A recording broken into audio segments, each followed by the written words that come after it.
রাজধানীর অভিজাত এলাকা গুলশান একটি রাজনৈতিক পরিবারের বাসা। এখানেই ঘটেছে 50 লাখ টাকা চাঁদা দাবির নাটকীয় ঘটনা, যা ক্যামেরায় ধরা পড়েছে হুবহু। 26 জুলাই সন্ধ্যা গুলশান 83 নম্বর রোডে একটি বাড়ি ঘিরে হঠাৎ তৎপরতা বাড়ায় পুলিশ। অভিযানে ধরা পড়ে 5 জন যুবক, যারা নিজেদের পরিচয় দিয়েছিল ছাত্র সংগঠনের সমন্বয়ক হিসেবে। তাদের অভিযোগ, একই বাসায় 3 দফা গিয়ে 50 লাখ টাকা চাঁদা দাবি। প্রথমবার 17 জুলাই, ভয় দেখিয়ে আদায় করা হয় 10 লাখ টাকা।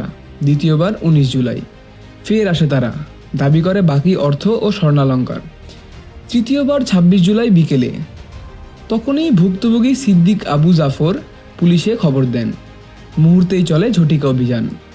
এই পুরো ঘটনায় মূল টার্গেটে ছিলেন সাবেক এমপি সাম্মি আহমেদের স্বামী সিদ্দিক জাফর। সাম্মি আহমেদ বর্তমানে পলাতক থাকায় চক্রটি তার স্বামীকেই চাপে ফেলার চেষ্টা করে। গ্রেপ্তারকৃতদের মধ্যে আছেন ইব্রাহিম হোসেন মুন্না, সিয়াম, সাদমান সাদাফ, মোহাম্মদ আমিনুল ইসলাম এবং আব্দুর রাজ্জাক বিন সুলাইমান রিয়াদ।